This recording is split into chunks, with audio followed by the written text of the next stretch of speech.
Perfect.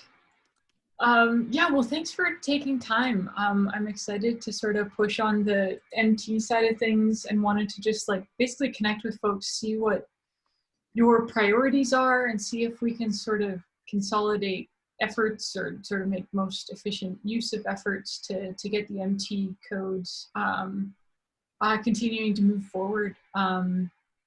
So maybe I'll start with some of my sort of goals and motivation, and if other folks want to jump in there too, that would be great. I guess like most immediately, AGU is coming up, and we put in an abstract saying we would present something about MT. And so that's a good deadline to have of so hopefully having, you know, some advancements to show.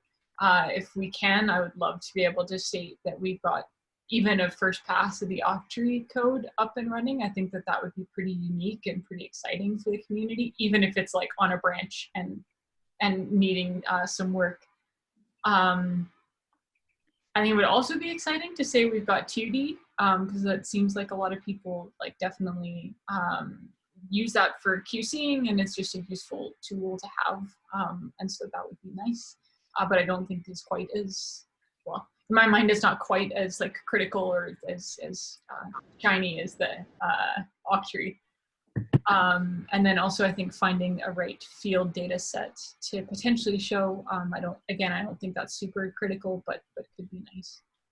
And then some of the other things that we've been talking about for a bit of a longer time is like having the MT or the natural source rely on the FDEM simulation much more heavily, and basically hopefully have sort of the natural source implementation adjust the sources and receivers. Yeah, but I will stop talking and let John jump in, because you were next to me on my screen. Yeah, so the MT, MT side, yeah, the 2D, I personally want to push for that, and I'll put in whatever time as long as just some guidance and where to start, because it's just a lot of the contracts, like, or the tenders that go out, usually the 2D is like a standard deliverable item. So that's kind of the push from my side to get a 2D working. And yeah, the Octree, that would be good just to speed things up. I'm like, as soon as, like, actually I ran the apparent resistivity in phase just on the simple L model, like synthetic, and yeah, the XY and the YX work, the off diagonals, but the XX and the YY are kind of like, yeah, they're kind of blowing up, but probably because of the small impedances, like you were saying, Lindsay. Yeah. But yeah, once we have that, like I've already got code to compare it to, and I would like to start doing the tiling over the frequencies too on that side. That's kind of my goal, because Dom and I are practically there to start getting it on the DC. So once the DC is done, it should be easy to implement it on the frequency domain, or sorry, on the natural source. Excuse me, is there anybody else that's getting some feedback? I noticed there's some background noise coming from There's someone. some background someplace, I'm not sure. Sorry, just one. They're getting some background noise. Yeah. Sorry there. Yeah. Oh, okay. I'm at the office today, so kind of sharing a little bit. Did you lose, or did you get most of that, or do you want me to? Yeah. Okay.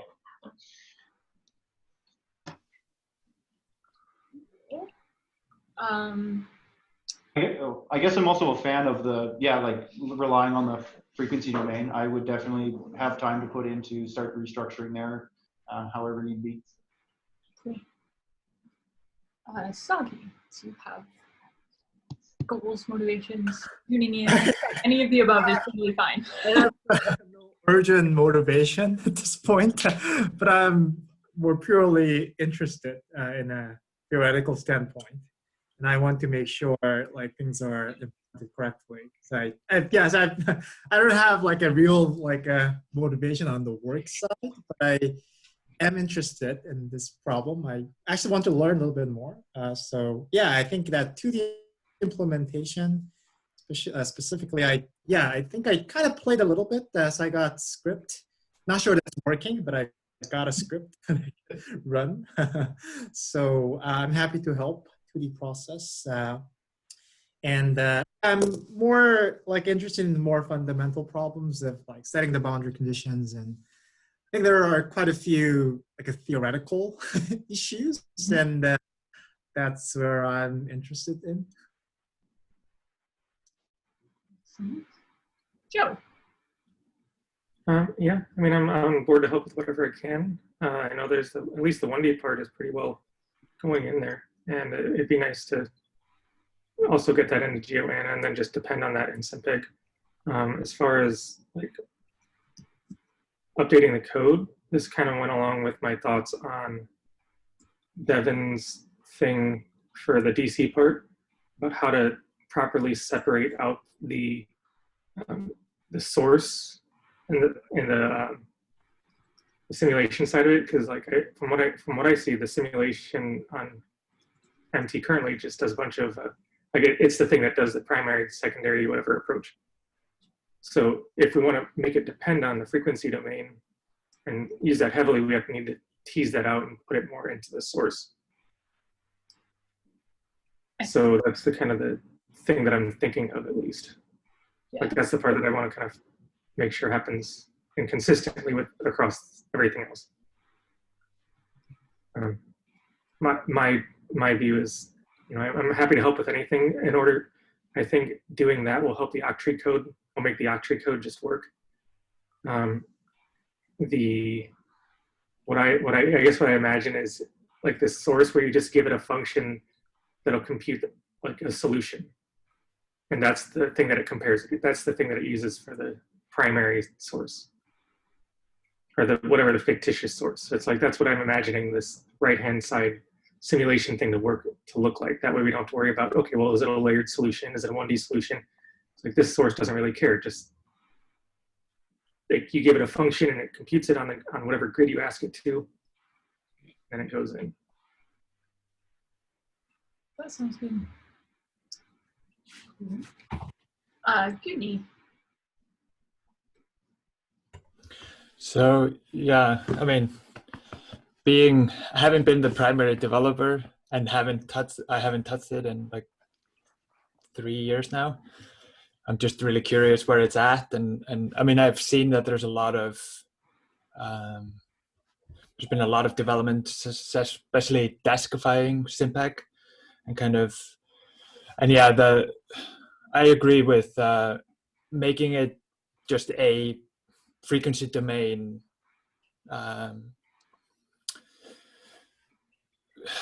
Yeah, structuring it as a frequency domain thing without having all the special natural source bips and bobs, especially for the simulation and the derivatives and stuff like that, just will make any updates just work, hopefully. That, yeah, I think that would be really good. On the 2D side, so what I did, because yeah, I was often asked to do 2D, I just did a 3D, but just with single cell in one direction, and I found that, I mean, it worked relatively well, and you didn't have to worry as much about all the rotations of the data. So you could kind of just put them in as is, as long as you kind of were somewhat careful about how you designed your mesh. But making it more accessible would be great. And I guess for me, would be to make it more accessible for people, like actually adding in those kind of nice things that they would make people just be able to somewhat jump on the code and just run stuff. And I wrote a lot of stuff for myself to make that easier. And I think the utilities folder within the natural source is just full of all kinds of codes that I just wrote. So I think cleaning those out and making them such that they work for other people than me, and making like tutorials and kind of examples. And I mean, I know like, yeah, on the master brands, there was the examples are, I mean, I have never updated those. They were all my updates were in a branch that I'm hoping was archived somewhere, because I can't find it on Git anymore. So I might need some help with that. Okay. But And then lastly, one of the things I did to speed up the code, because we were using the Paradiso to solve to solve the matrix. So we don't have an iterative solver, which might be a good thing for the MT problem. But at least with the direct solver, I implemented such that I could store the factorizations for each iteration. So as long as you were working on a small enough, as long as your memory consumption was within the limits of your system, you were able to store the factorizations over each iteration, and that gave a very good speed up. But again, that was in my own brand somewhere on Git, so I would really like to dig that out and put it somewhere more useful, because I think, at least for me, that was something like that. I think it was a factor of 5 speed up, and it was like maybe 10 lines of code. There was a lot of internal frequency domain, like you had to put in so that it knew to pick it from there. So yeah, I think that's probably only half of my list, but I would have to dig out my list somewhere. Well, I think you made a nice issue that documents most of your list that we still have. So. Okay, I couldn't remember. I for sure remember that I was gonna make an issue with all my things, but yeah.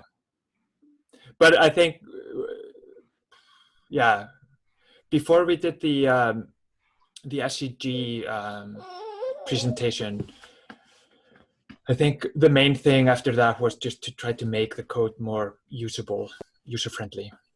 So I think that would be my highest priority. Excellent. Thanks, Whitney. Dom, we were just kind of going around getting a sense of what people's priorities and interest and involvement might be. So if you wouldn't mind jumping in. I'll be mostly a listener here, but obviously what's on my radar is if we can start decoupling the meshes for the frequencies, because that makes the most sense, I think. So yeah, I just want to just hear what's going to happen so that I just keep track of the changes and whatnot. Sounds good. Yep. And Doug. Oh, I'm basically just listening in. Got a long-term interest in seeing this developed, and yeah, it'd be really nice to have something that we could use to showcase MT from SimPEG, and well as solve a whole bunch of problems, as we've talked about before. So many people interested. It sounded like Gudni had already pushed a number of issues that could be looked at. I guess I was wondering, just as I'm sitting here without knowing anything about what has really transpired, do we have, something to kind of build on to say, okay, this is kind of where we're at with the current modeling? Maybe, because I know Sagi had checked with the L block. That was kind of a nice standard one that didn't have topography on it. But I guess, pardon me? Where is that, Sagi? Do you have that somewhere, that code that checks the L block, or did Dev do that? I think Dev probably have it. I think that's what. I'll ask Dev. I think. Okay. Because I don't know. It's just somehow kind of encapsulating, like, okay, where are we kind of at this point?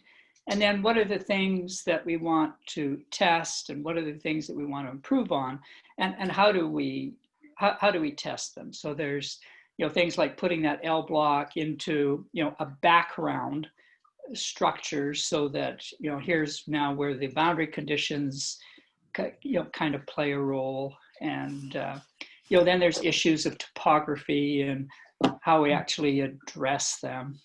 So I guess I was just kind of trying to get a sense of, given where we are, what is it that we'd really like to accomplish as far as, a first pass through things, and just to see what the problems are, what our goals are, and then how then it might be structured. So I'm just kind of listening at this point. So maybe that's actually a good place to start, is just like a quick high-level summary of where we are. I'll start talking, but John has got more experience recently in the MT code, so feel free to jump in and tell me when I'm saying something that is off base.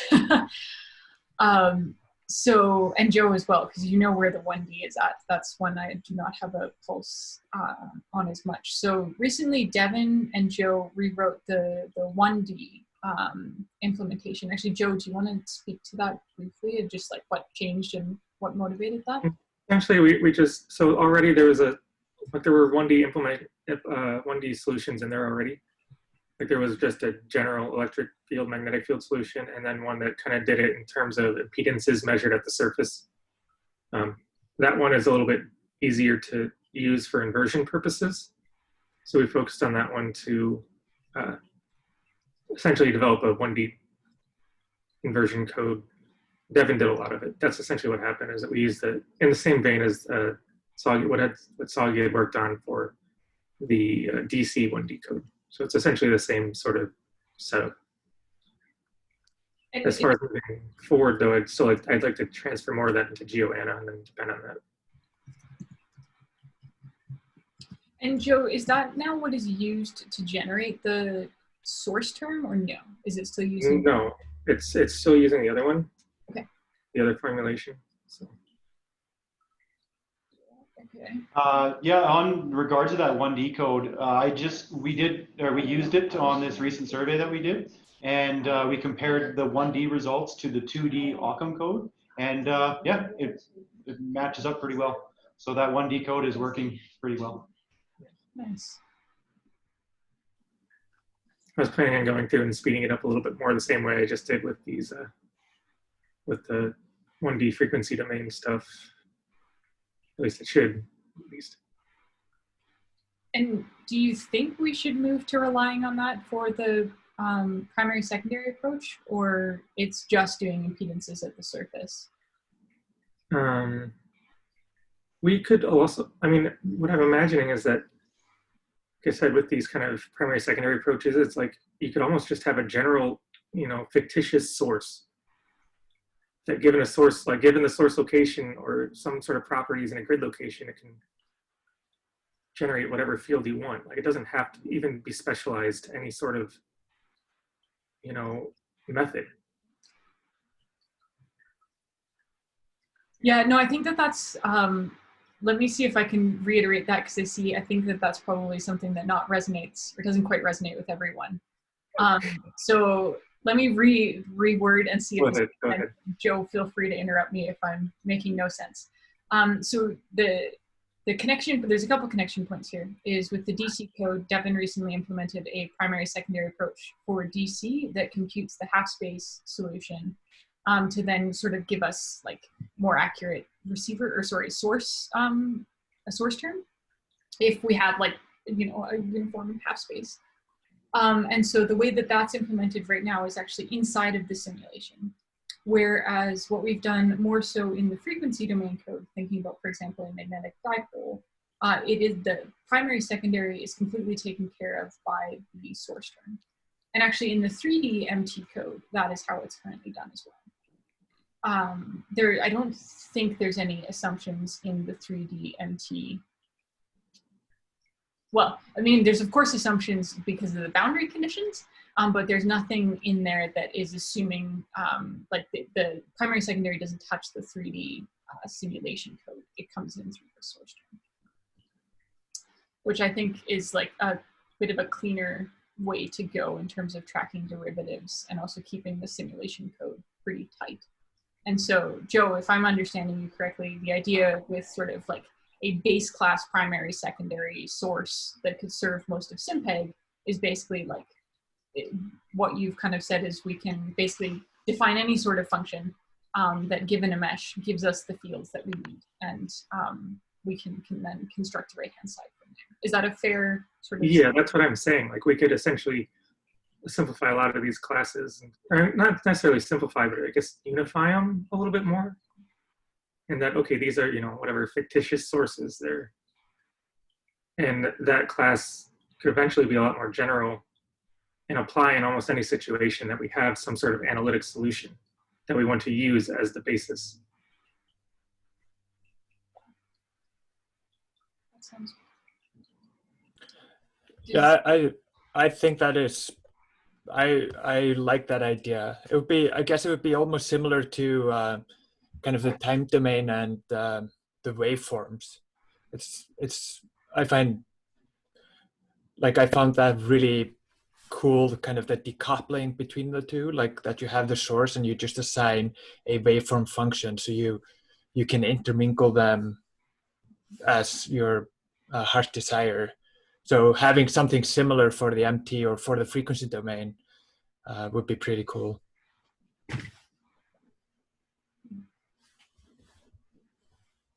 So maybe a step towards that, because so I know I owe Joe comments on Devin's pull request, and what I'm going to comment in verbal form is I agree that the source should take care of the primary secondary. And so maybe actually a step towards this is like, this already is the case in the frequency domain code. And so perhaps like if that can be abstracted in the DC pull request, and then we can kind of take a step back and say like, is there actually common machinery or like a common class that we should, base class that we should pull out of this? Does that sound like a reasonable trajectory? Yeah, I think so. I'm going to try to get him to split up that PR. Yeah. Yep. Be nice. Though I don't really see it'll be nice, like you have a parallel structure in a software point of view, but in a practical sense, I don't really see a great use case of in terms of structure. I totally agree, like it's much better kind of having a same structure, but yeah, I think on the front end side, I don't really see kind of real benefits of doing that. Anyway, so just like that's just a thought. But in like structure-wise, I absolutely agree. That would be nice. Anything we do, I do agree. Like we should make sure we do it in a way that's still efficient. Right. So my only concern was that the current structure is kind of like did it in an optimized way just to make it fast enough. So as long as we don't hurt that, I think I'm pretty happy. My thoughts here is that it would be such a thing where like the simulation would at least be able to recognize that it sees a fictitious source, then do whatever it has to do to like, okay, I do this fictitious source, I've got to do this operation to it to get my right-hand side. Mm-hmm. So my point is it's decoupling whatever that fictitious source is from the simulation. Got it.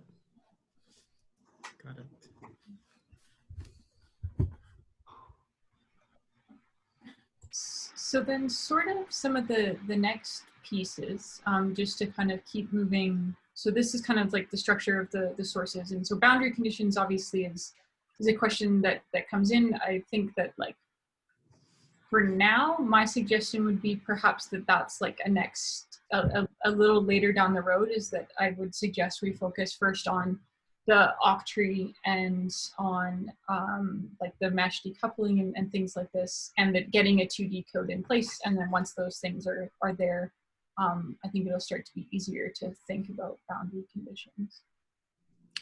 I don't know if anyone has differing opinions on that, or. Yeah, I agree. Because that's kind of where everything is kind of at right now is, yeah, so now that we've got the apparent resistivity in the phase, we can do impedances. And I've done like the work I've done on Dask is like it does have speed ups, and it's just over frequency, and it calculates the fields on the fly kind of thing. But it's still not quite fast enough. I don't think it's going to give us the speed up like we would in the tiling. So again, yeah, I will forefront that one for sure. Once we get the DC going, it should translate pretty easy. I would also say on the data and receiver side of things, it is fairly inefficiently done in terms of just it's constantly looping, and because the data in MT is all dependent on all of the sorry, lacking words, essentially all of the components, but we calculate each of the real and imaginary components separately in a loop, so you're constantly recalling everything. And even though we store some of those vectors, it's still, you're still recalculating or retrieving them like all the time, like every single calculation, and then just not using them, instead of trying to kind of just fetch them once and calculate everything and then restructure it. I mean, we did it, and the reason was like because it's identical to a frequency domain receiver configuration, but yeah, it's highly inefficient, because we're essentially, if you're doing a full impedance, you're fetching it 16 times. So I don't know if we would get a factor of 16 improvement, but yeah. Yes. So that would be, yeah. I think that would be for a EC, or maybe not an EC, but for a speed up on the data calculations. And I mean, the same goes for the derivatives, and so. Well, like initial assumption that we made, the projection is cheap. So that was like, oh, we don't care. Like, we don't care how many projection we evaluate, but it is not necessarily the case. And also how the fields works, even when you're calling a single field, actually takes time.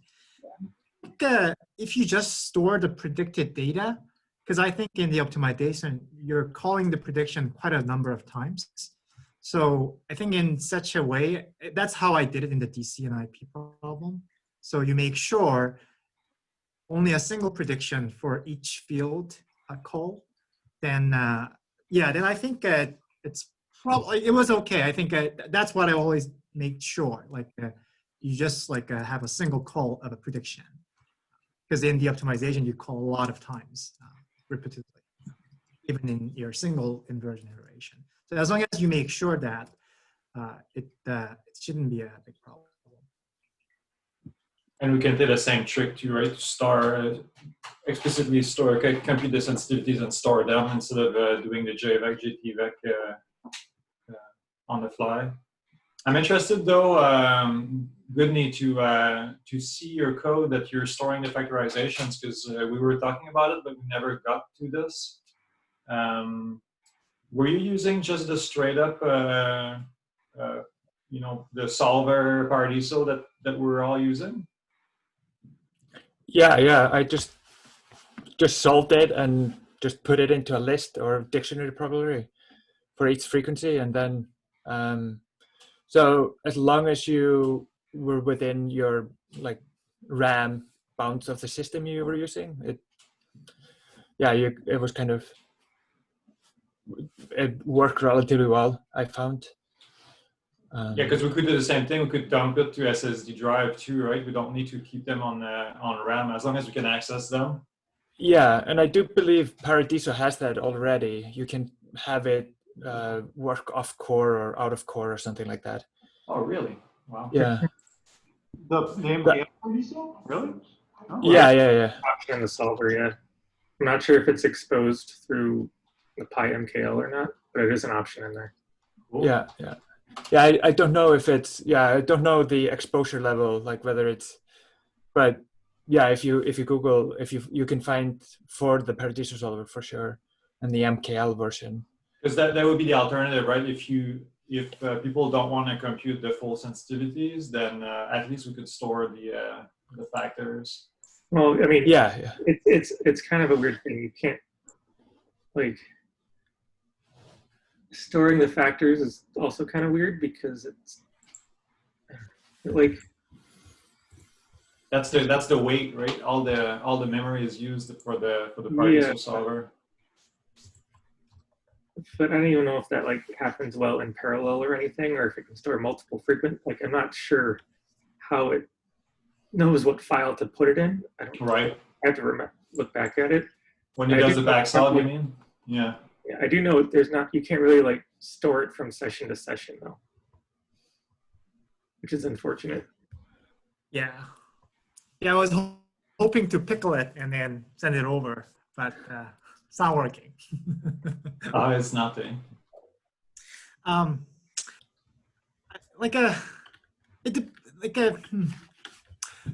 long as your mesh is not too big.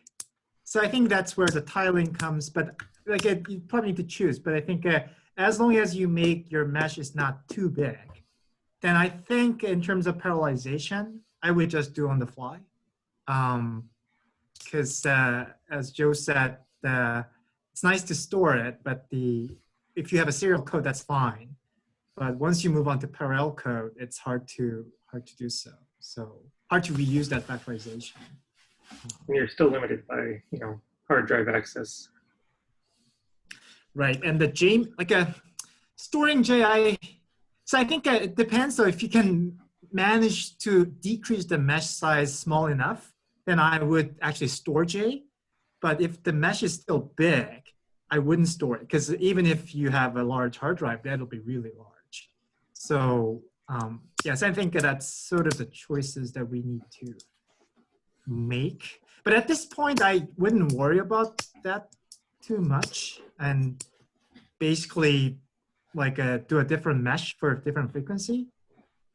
And do an octree first, and if you have time, and then think about the parallelization. I think that's probably a better sort of order of operation that we could go. Otherwise, there are too many things that we could do.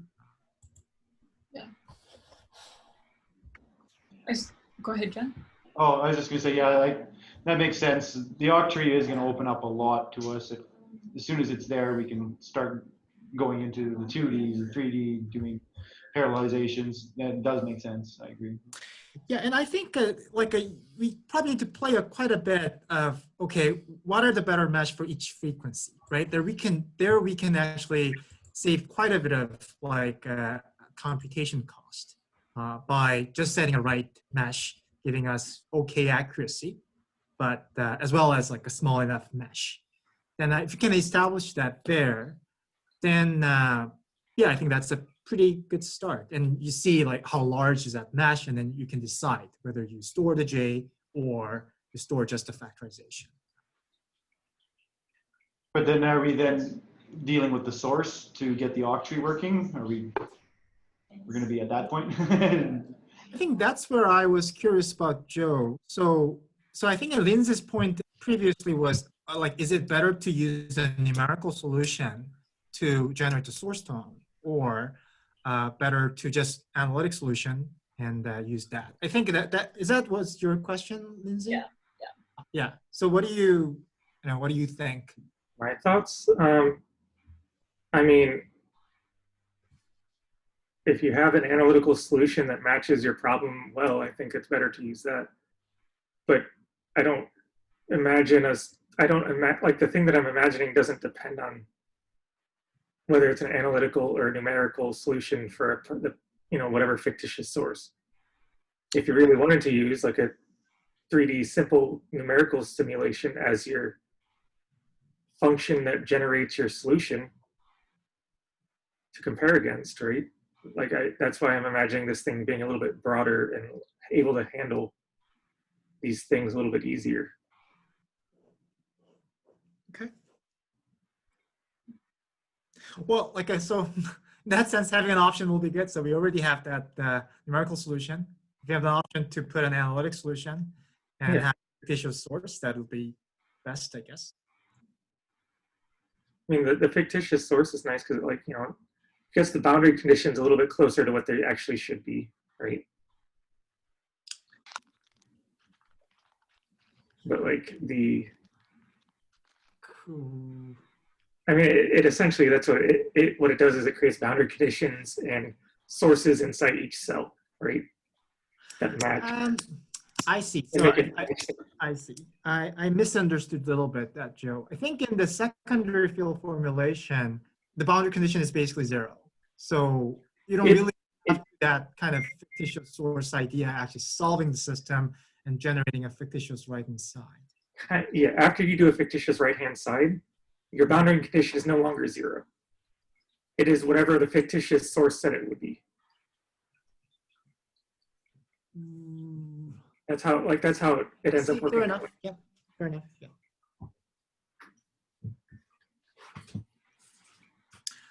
I see. So I'm not sure everyone actually understands what the fictitious source means. So there's a little bit of difference because like what Joe is saying is, okay, suppose you know the solution. Then you have a system matrix A, and you solve for the true right-hand side. But you solve for, I'm not sure. Let me see. You essentially solve, you solve for like the right-hand side. Yeah. So you know the solution. So you basically multiply your system matrix to a solution, then you get a right-hand side. That's what he meant, fictitious source. Yeah. So it's like, so by doing that, you make sure you get a true solution for at least for a given setup. Yeah. Joe, I'm not sure. Like having an option will be good, but I wouldn't set that as a default. I wouldn't either. I'm just saying, like, it doesn't. I want to make it general that if you want to use it, you can. Okay. Yeah. So beyond the, yeah. Yes. So in terms of, I guess, maybe like next steps, because I think before we sort of go too abstract, we want to get some of the, like, a bit of the refactoring done. And I sort of see, I think, 2 things that can develop in parallel. I would say, like, I think the octree and getting that working with a primary secondary approach can develop in parallel with sort of the refactor to have the simulation basically be the frequency domain code. I think the lift for the simulation to be the frequency domain code is not actually too big.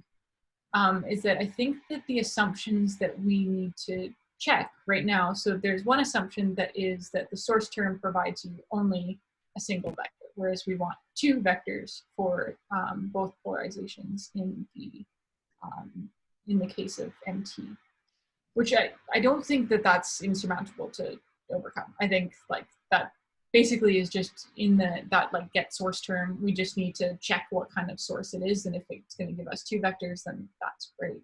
But what I think would work with that is just making the functions that operate work on a matrix right-hand side instead of just a vector right-hand side, or you know what I mean? Like it's a function times a vector, so it should work on a function times a matrix that looks like that too. So I think that will handle that. Yeah. So and Gutney, do you have? I think we had talked about being able to solve it just as a list of 2 frequency domain sources. So, and you just, it is, so the natural source would just be kind of a wrapper onto 2 frequency domain sources that just return to the 2 polarizations. And that is essentially what it did. And then we would adapt the functions that deal with the receivers and data to just take in those two, take in the fields, I guess, from those two separate sources, which they kind of do at the moment. I think it's just wrapped into a for loop, if I remember correctly. Or I mean, it solves them independently completely, and then just at the end, when you have the you want to calculate the data, you retrieve from both of them. So I think that would be so whether it's implemented just as a matrix or a list of two sources or list of two vectors, I mean that's more or less the same thing. Yeah, yeah. As long as just everything is kind of factored accordingly. Yeah. Yeah. Yeah. And so I think like the simplest first step would be to just like treat it as basically a matrix now that's coming out from a single source. And then we can sort of maybe reevaluate internally how that source is structured. But I'm kind of thinking of just like first, let's just rip out the simulation code and see if we can get things working, and then sort of, and then go from there. Because then I think like that would still then interoperate with the NSEM fields and the NSEM receivers. And so like we should still be able to have like an end-to-end running code without having to have rethought those pieces quite yet.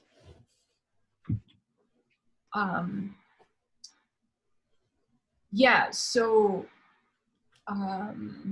does that first of all sound reasonable and sensible to folks?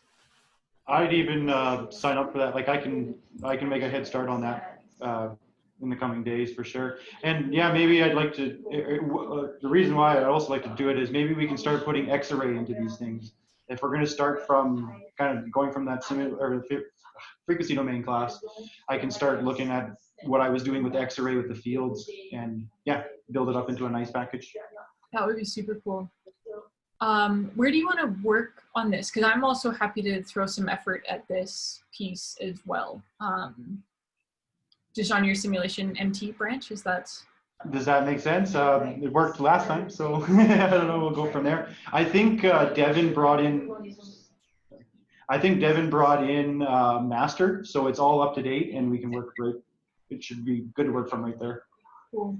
Should we maybe do a pull request first on the apparent? So we've implemented apparent resistivity and phase now for receivers as well. We do need to think through, and why John said his is failing when you have the on diagonal components, the XX and the YY for the phase. It's very easy to have those gradients blow up, because if the impedance is small, they blow up. Because we're dividing by them. So what we could do is just implement for now a simple like epsilon floor in the denominator, and that will keep things stable. There might be like other things we want to think through with that, but I think as like a first implementation, that seems reasonable to me. So in some ways, I maybe suggest that we like do that pull request just so that we can keep these things like sort of tightly scoped, and it doesn't end up being, you know, like a 10,000 line NSEM refactor pull request. The other thing that I did with that, and we can dive into the details maybe on the pull request, and Gudni, if you have time to look at this, I certainly appreciate your perspective on things too. So right now in the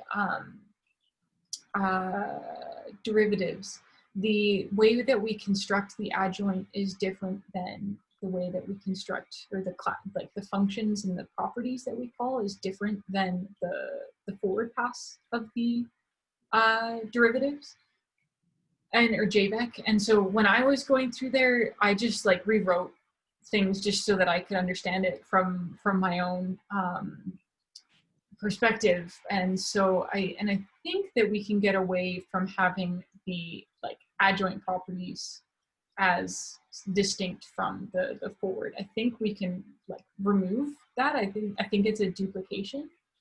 I don't know, Gudni, if you have anything in mind that triggers is like, I ran into a whole bunch of problems, don't go down this road, there'd be dragons, or if it was just sort of the easiest way to get the derivatives first. I'm pretty sure it was essentially just what was done in the frequency domain code at that point. So, I think we decided, just given the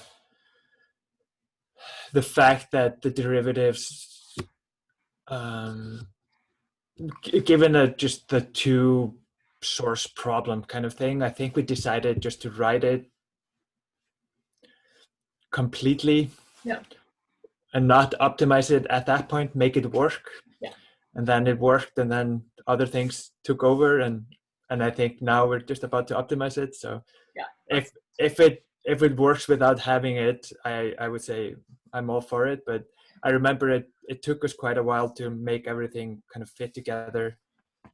And I think I wrote like a comment on every line just to remember like what the how everything should fit together, just in terms of like sizes, and there's always that comma 2 or 2 comma something, that makes it just a little bit trickier. And I mean, I guess that kind of goes for the data, the receiver as well. Like if I saw that you, with the apparent resistivity, I mean, it is just like, it's so much copy and paste, and there's just so much code in the receivers to do all the different things that need to be done, and they were done that way to just be able to do it. There was not a lot of optimization that went into it. So if that's something people are interested in, I think that would be worthwhile. I don't think it's like a high priority. I think making it more useful for people it would be my kind of vote on priorities, and like having good examples and kind of tutorials and things like that. But yeah. That sounds good. So what I think for a first pull request with the simulation MT is if I'll take maybe one more pass at the receiver's code and just see if we can sort of maybe have basically the way that the impedances and the apparent resistivity and phase are calculated is just similar in flavor, because right now they're both a bit distinct, and that's fine. But I think just having a bit of consistency there. And then John, I don't know if there's anything else on the simulation MT branch you want to push on. No, it's just kind of some little things, like I updated the EDI loader. GDAL was just too heavy, so I just went with a lighter class. And yeah, just little things like that. So there's nothing too big right now, other than the DAS stuff. I guess the DAS stuff hasn't technically been put onto master yet. Okay, that sounds good. Yeah, so maybe we'll keep it scoped at that, and we can branch off. And like, if you want to start running with the X-array stuff, just create a new branch, and we can go from there. The other thing that I think would be useful to do relatively soon, as Doug mentioned, is kind of have the block model running, just so that like as we start to refactor things, if all of a sudden we do something silly that slows down the code by a factor of 2, we catch that earlier than later. As well as potentially, I don't know, Devin mentioned that there was a good field data set in the GIF tools cookbook. Doug, I don't know if you have other field data sets that are like a good, reasonable one that we should sort of just keep on the list of, like, we've got a nice synthetic that we consider, and the and a field data set that we keep in mind. Nothing actually off the top of my head. I mean, we've seen a number of them come through, but this is probably something that we should think twice and do once. And so I think that's probably worthwhile. Just put it on a very active list, but not necessarily make a decision right at this time. That's fair. And me too, actually, if you have any in mind from your thesis work of like, this was just a great benchmark data set that's been published, your input would be great. Yeah, I mean, there are a lot of cool data sets. I mean, the workshops that Alan Jones and his group in Dublin, that they hosted, where they kind of tested against both the synthetic, or where it was like testing against synthetic models. We had talked about trying to get, or I mean, you can just download the data and run it, just kind of because most of the codes that are out there have been run against those, so it's kind of a good comparison. But those are synthetic data. Real data, I mean, the whole US array data set is open source, or is open access at least. That is something. I think quite a bit of the UF8 data out of Alberta is open. I can't remember what the profile that runs from Vancouver Island over to Calgary, what it's called, but I think you can access that data as well. So there's loads of data. I'm pretty sure BCGS, or the geological, on their data portal, there are some data sets that are open source with, I think there is a SETM MT ground truthing test data set that I remember seeing somewhere. Whether it's open access, I can't remember.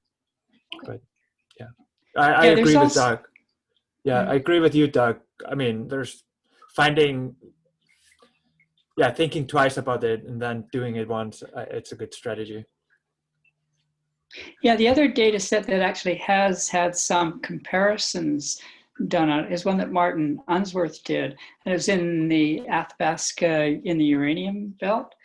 And that might be a nice one to pursue because it's probably more like a body or some kind of a structure in kind of an otherwise relatively benign framework. I don't know, but I think we can scout around on that.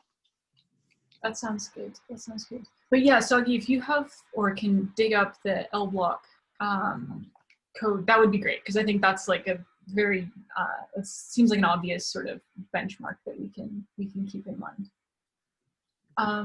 With respect to, go ahead. Oh, no, I was just going to say, if I do have the LBlock like notebooks, just I made it myself. For I just did one for the apparent resistivity in phase, and I've got one for impedance for all the components and stuff. So yeah, I've got them ready if anybody wants them and stuff. Is that the same L model like in the UBC? I just took the idea and just made it up myself in a notebook. Yeah. Okay. Yeah, Devin put me onto it, and he's just like, "Here, just see how this works." And yeah, I did it. I didn't do like the code comparisons, just looking on the website and then looking at what I got in the notebooks. Yeah, everything seems like the polarities and everything looks fine. Yeah, just haven't had a chance to do a direct comparison of the inversion to inversion. That sounds good.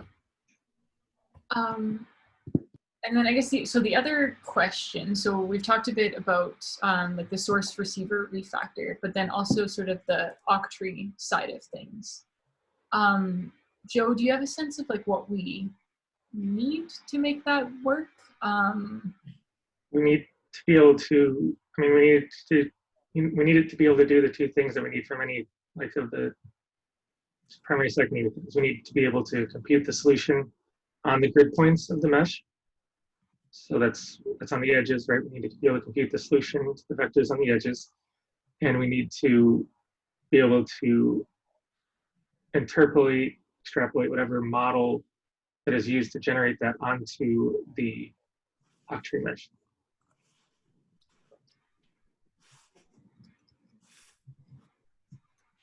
Okay.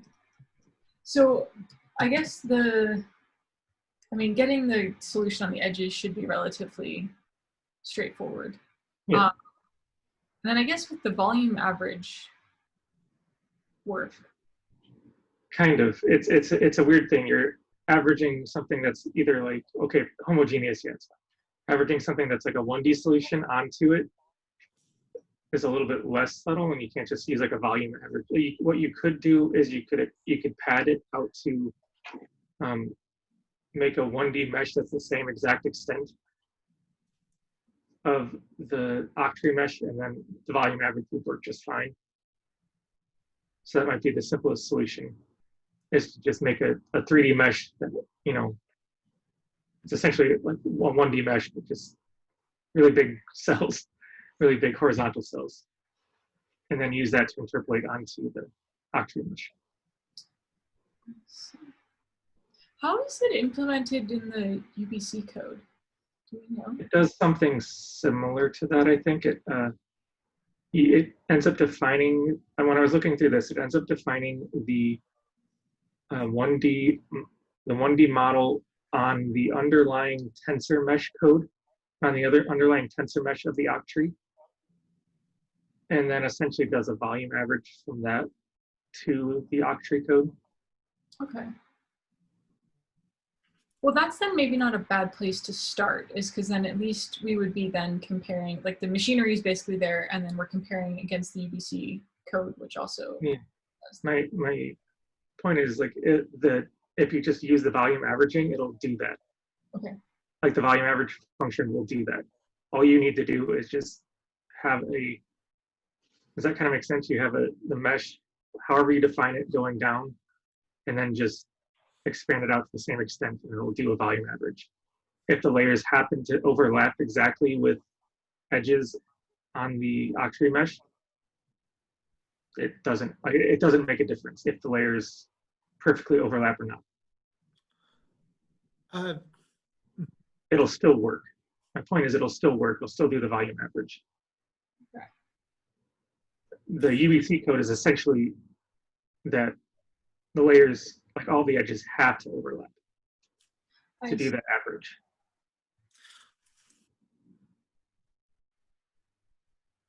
But it's easy enough to make all of the edges overlap because we're just defining the 1D solution anyways, right? So. Yeah, it's certainly easy enough to do it. But my point is, like, you don't have to. You don't have to do anything special to the 1D mesh to make it line up. You can just, like, if you have give it a 1D mesh with a solution, and it's like, okay, well, I need to add X, Y values that are the same extent as the tree mesh. You don't have to deal with any sort of interpolating the 1D mesh onto the matching 1D mesh from the tree mesh. You don't have to do anything fancy like that. You can just pull it out and then volume average that big thing onto the tree mesh. So can let's say I have a 1D mesh. Yep. A values are defined in the center, okay? Sure. Which is the electrical field in this case, I guess. So I pass that mesh and the like. I'm not talking about the electric field. I'm talking about the conductivity model. The 1D forward operator, the thing that generates the solution, should work anywhere. Ah, okay, perfect. It already does. That's where I was confused. Like, why do we need the volume averaging? We need to volume average the model that generated that solution onto the solution mesh in order to compute the right-hand side. Okay. Right. Does that kind of, that's why we need, like, it's easy enough to do that. Okay. Okay, fair enough. Yeah, I'm not talking about the electric field. That's something else. I'm talking about the actual, like, oh, I see. Static model. Because there's solutions to generate the electric field anywhere. Even in between layers, electric and magnetic fields. And I think that's what it was actually using. I'd have to double check, but I thought that's what it was. If not, it should just automatically insert it or something. So maybe a useful next step, because I think I'm understanding this, but maybe not entirely. Would you mind, Joe, like sketching out what you have in mind just in an issue? Yeah. like I think I understand, but like sort of if we could see a pseudocode sketch, I think that will hopefully make sure that we're all on the same page there. And mental models are aligning. No worries. That's where probably also the current code would break, that computing the primary field part, I guess. It would, I think it would break on the interpolating the conductivity model from 1D to 3D. I'm pretty sure that's where it would currently break. Yeah. Like the current MT code? Yeah. Yeah, that's exactly where it breaks. I remember the error being in the interpolation.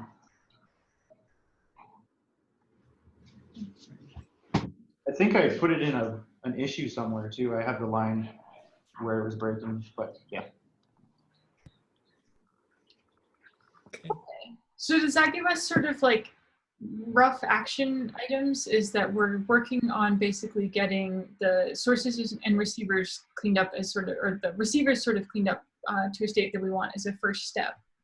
And then I'm quite interested in actually basically getting up and running with the block model and sort of using that as a bit of a test case and just making sure, you know, as we develop, we can go from there.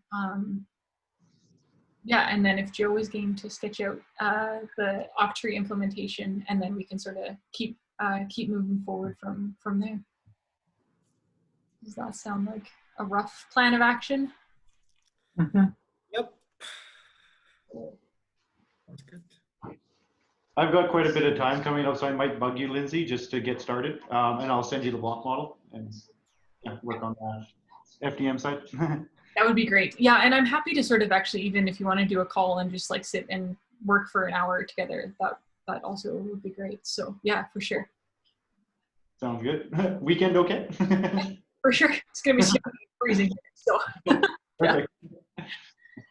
Cool. Does anyone else have other items? Does anyone also, I guess the other item that was lingering is sort of pushing on the 2D, but that might make more sense once we got the sources and receivers kind of fleshed out.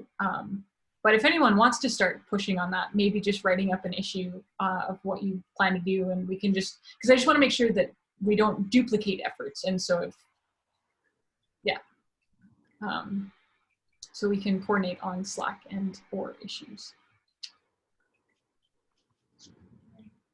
Any other items, things people want to bring up? No? So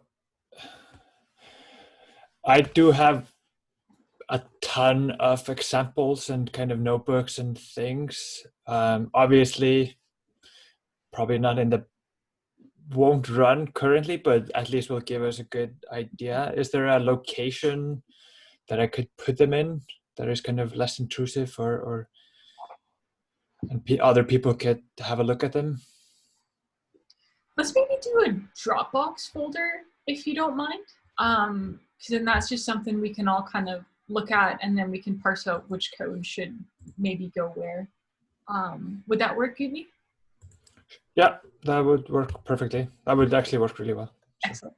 Yeah, oh, that'll be valuable. That'll be really great to see, because I know you also invest a lot of effort in sort of the data visualization and interactive things there. And so if we can revive some of those things, that would be excellent.